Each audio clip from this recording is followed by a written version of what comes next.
Nah, y'all already know what it is. Your boy Yaakov, what it Hey, do? The outlet to reality, the holdest podcast in Vegas and Chicago. What up? This is the get place where it. you want to hide from your drama or maybe hide from your baby mama. Aha, just kidding. Y si tú quieres cambiar tu vida, if you want to change your life, then subscribe. Cha-ching! And by the way, guys, I just published a book out on Amazon called Shabbat in Chicago. It's about an audacious single mom who opens her heart and home to five adopted kids while embracing her Latino culture while being Jewish. And today we have a very special guest. He is one of the biggest boxers in the game. I'm so happy he's Get it. here. Came flying all the way, and I'm so happy. The one and only, your boy Xavier. Woo! Let's get it, man. Let's get it, y'all. How y'all doing? Man, I'm just an honor to be here, man, and to be a part of this podcast, my man. You know how we met, how we got everything going, man. We're gonna go into details in a second, but yeah. Right, right. I appreciate it, man. I appreciate it. And I gotta be honest, so my fans get to know a little bit.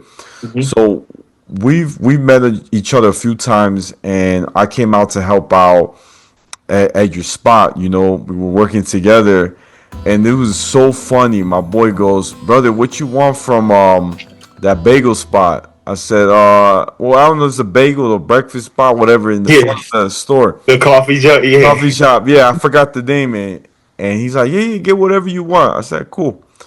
So I told him what I wanted, and it was time for me to clock out. And my boy goes, "Oh, brother, I totally forgot to send your order." And I got so sad because I was hungry. I didn't eat nothing all day, and I was like, "Damn, brother, I was wondering what was going on. I thought maybe like the credit card got hold or it got scanned or Yeah. something happened." You're like, "Brother, I'm sorry." I said, "We'll try to do it again next time." I said, That was not bad, man. "You're good. You're good." I had to share that, to spill the beans, you know. Yeah. But I want to say something. Today, it's about you.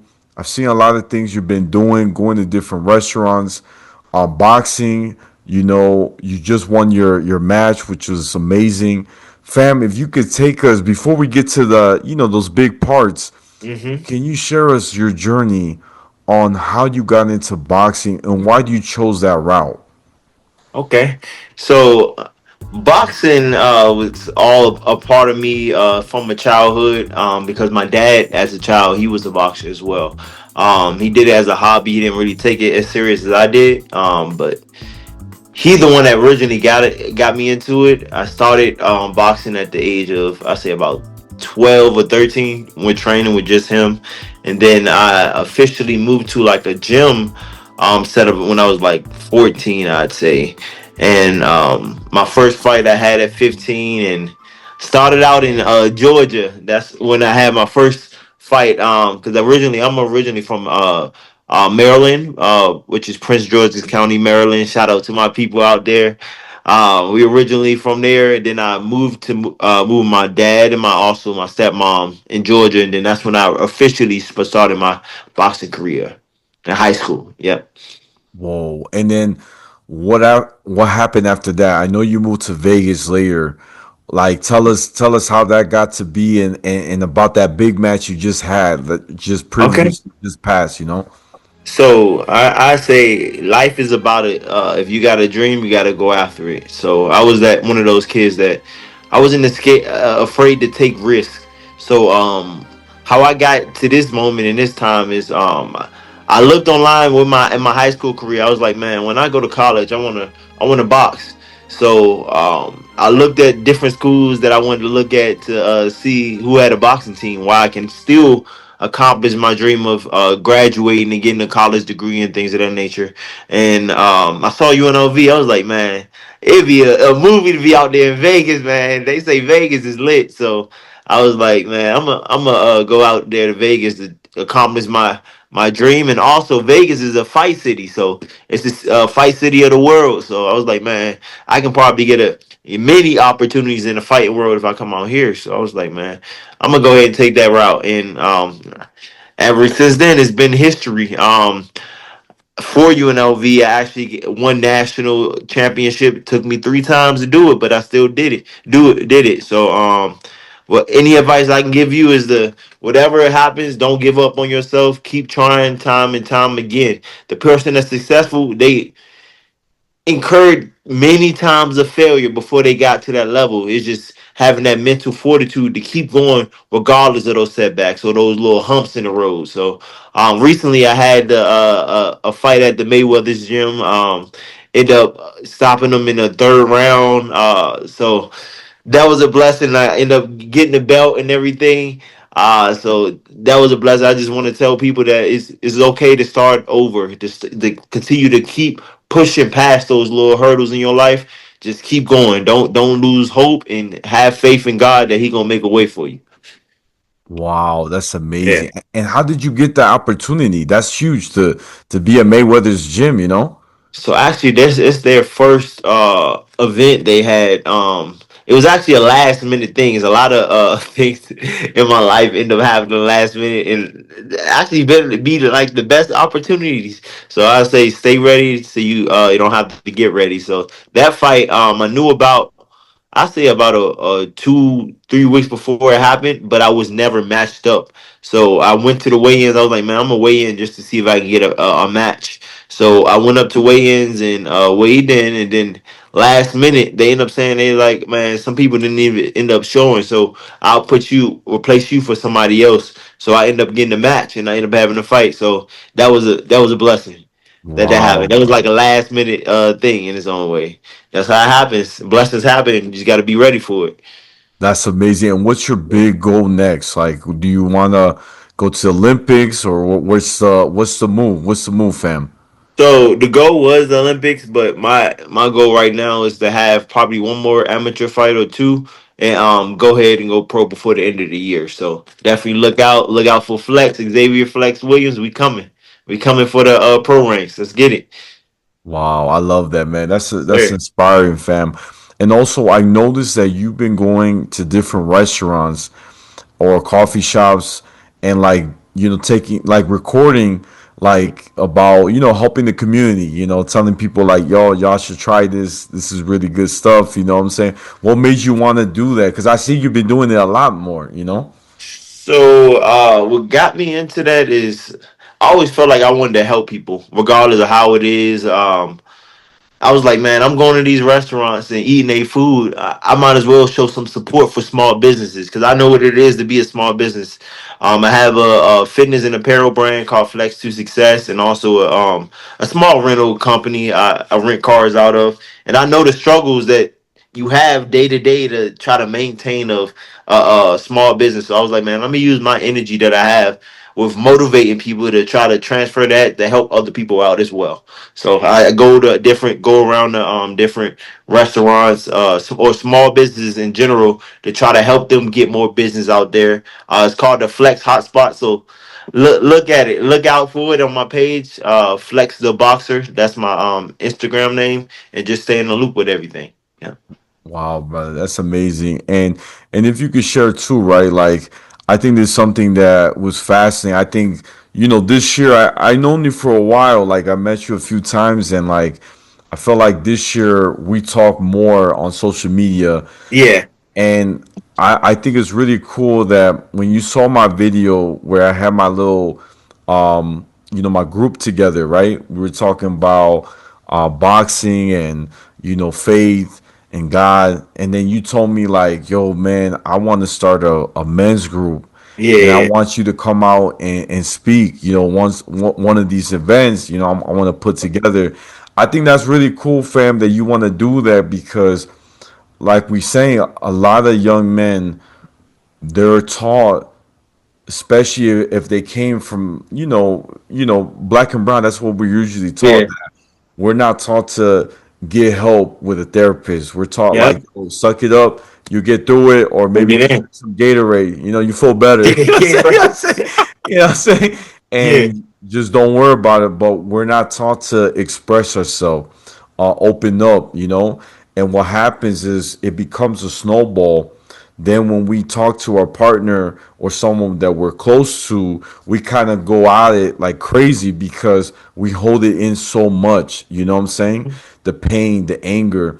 Um, can you share your input too? Like, why do you want to start this men's thing?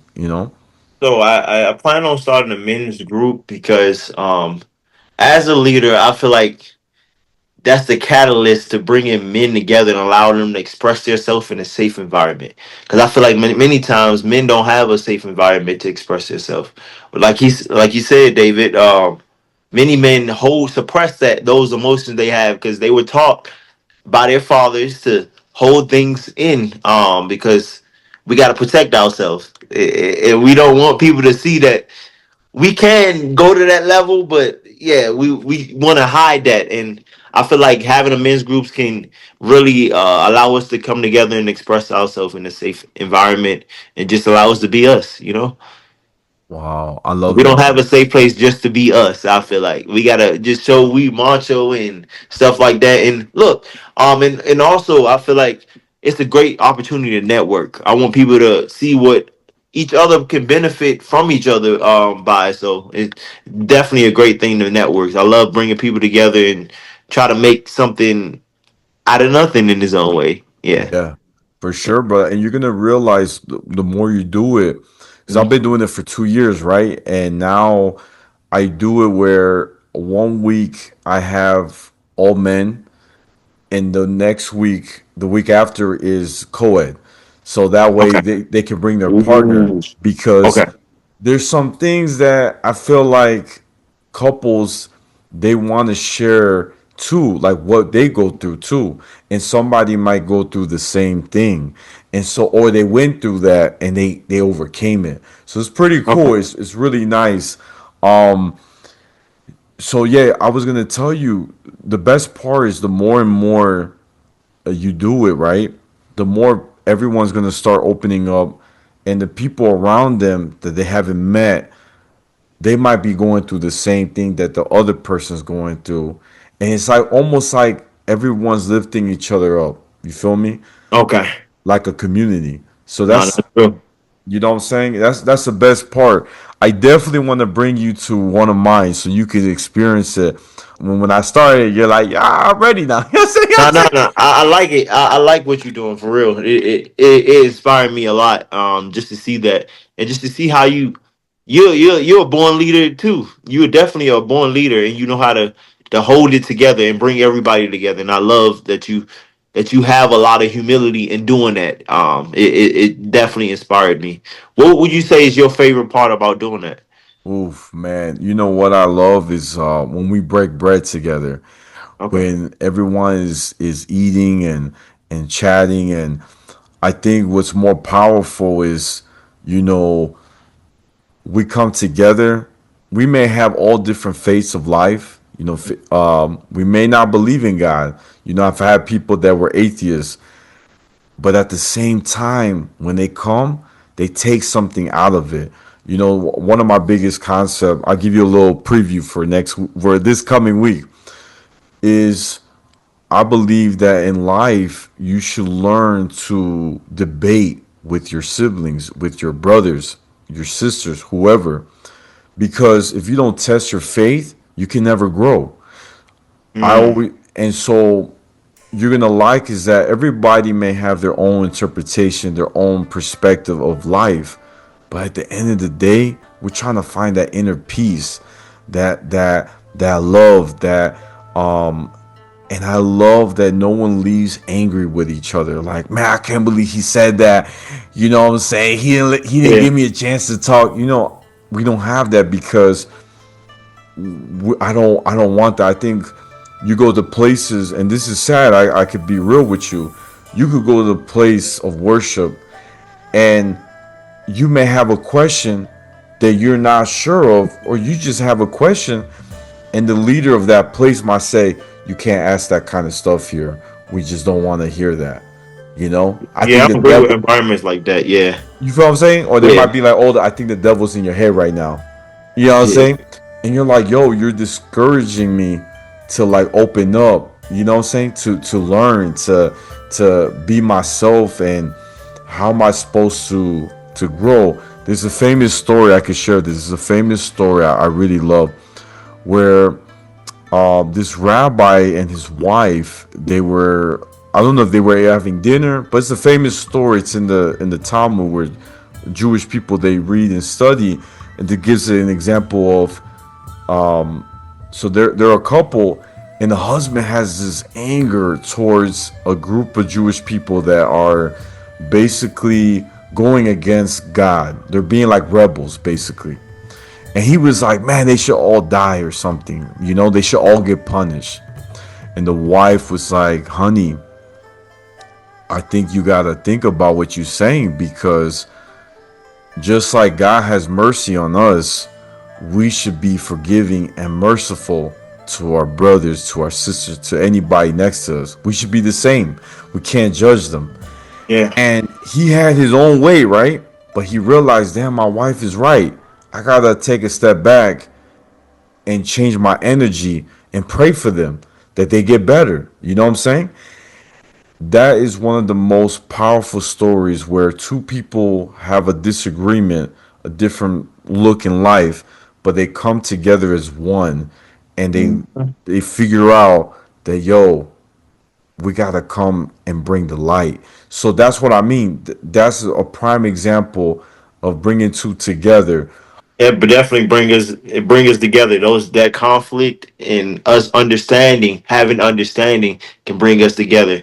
That's the whole thing too with the accountability group. I feel like that's a safe space to have different views, but still be able to align things together, regardless of our different opinions. Yeah, because we all got different opinions. Yep, yep. So I'm gonna teach you a new term now. Now that you heard that, there's a term we use in Judaism that anytime we study Torah, or the scripture, we believe that you should always have a pair of two.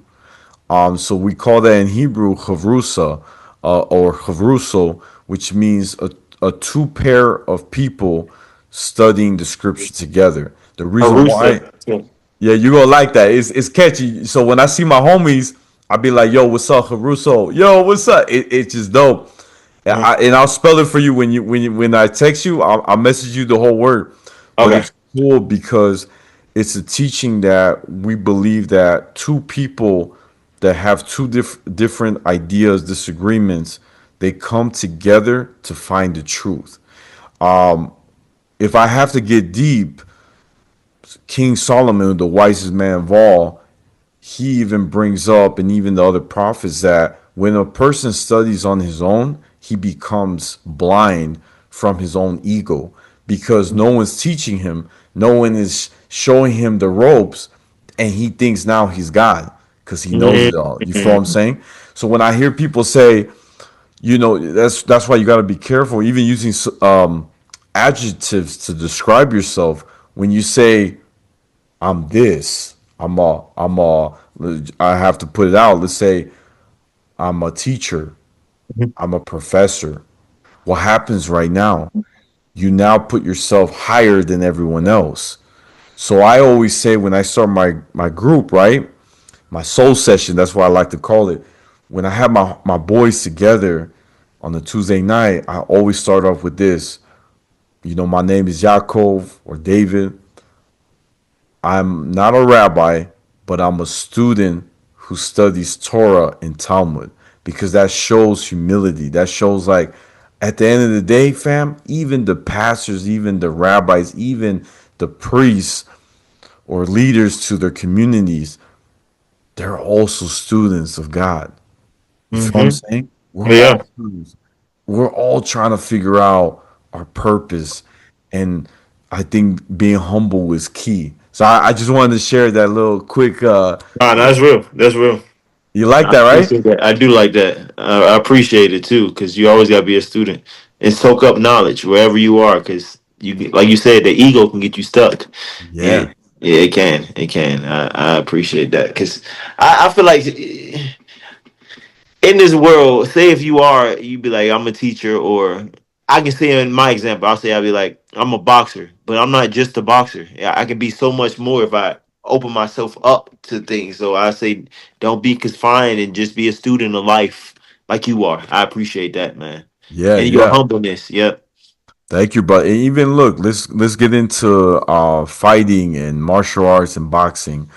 Mhm. When I was growing up in Chicago and I would tell somebody, yo, I teach martial arts, people would want to say, yo, let me see what you got. Let me teach you a lesson, you know? Let me see if Yeah. you really know your stuff. And what happens is now they want to challenge me, but I didn't want no problems. You feel what I'm saying? Yeah.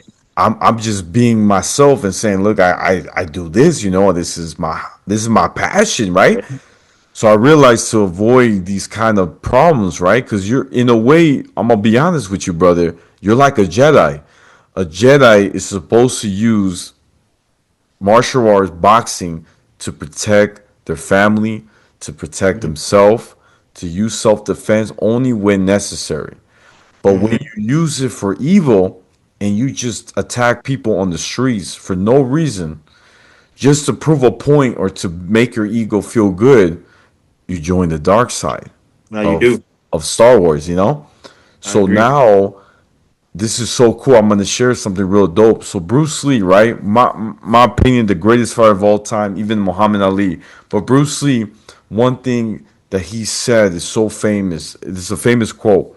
So this guy was actually trying to challenge Bruce Lee. And he was like, bro, what style do you know? Like, I want to know, is it shadow boxing? Is it kung fu? Or what is it?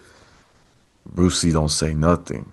And he kept pushing him. Like, come on, man, what's your style? And I know this guy wanted to challenge Bruce Lee. He wanted to challenge him. And guess, I'm gonna let you, this is a little test, but guess how Bruce Lee responded.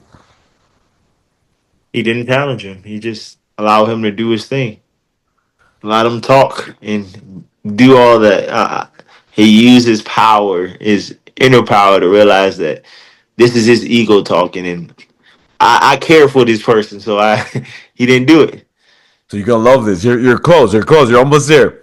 So Bruce Lee said this: my style is fighting without fighting. And the guy had nothing to say. He's like, damn that. And he goes, yeah, my style is fighting without fighting. And it showed going back to humble. It's showing like, yo, you know, you and I know, he know how to fight. But Yeah. Brucey's like, yeah, it's fighting without fighting. There's no need to fight. If you and right there, I'm letting the guy know I don't have a style. There's nothing to prove, you know? And that's the beauty part. And I try to tell young men too, is like, don't show off what you can do. Yeah. Inspire them, you know? Be that mentor you can be and give them the opportunity to learn with you, to be under your wing. And you will see that without words, they will respect you more with actions. Each one teach one. That's how I go. That's my biggest thing when it comes to boxing. Yes, I do love warfare. I love the fact of being a gladiator when you are in the ring, like the mental aspect of that, and changing yourself from the person, I say Xavier Williams in the ring, to being flex in the ring, changing, having that alter ego to change the mindset. I love that part. But my biggest thing is to motivate people to be able to chase their dreams no matter what it is, no matter what your passion is. You can do it. And that's why I use boxing as my platform, because that's my passion, to do so. It's not just to show what I can do, but to just encourage other people to, man, you can do it too. Whatever dream you had as a child, you can still accomplish that no matter how old you are. I want people to realize that you can, you will, and you must do it. You owe it to yourself. I, Yeah. lo- I love that, brother. That was deep. That's deep. I really appreciate it. Well, look, fam, looks like Zoom about to kick me out. So, real quick, guys, this is the Outlet to Reality, the holdest podcast in Vegas and Chicago every Tuesday. Don't forget to Yeah. like, share, comment, and subscribe. Cha-ching! Y'all know where to find me. I'm on Instagram, YouTube, Spotify, the Outlet to Reality. My Snapchat's Take One Pass It. My TikTok is at Yaakov28. And Brother Flex, where can my fans find you? Follow me on Instagram if you can, or just tap into the story. Right now, we on a redemption tour, so I'm planning on having the book on that. So definitely tap in with me at Flex the Boxer. So Flexxtheboxer. So tap in, man. Let's inspire each other. Let's get it, y'all.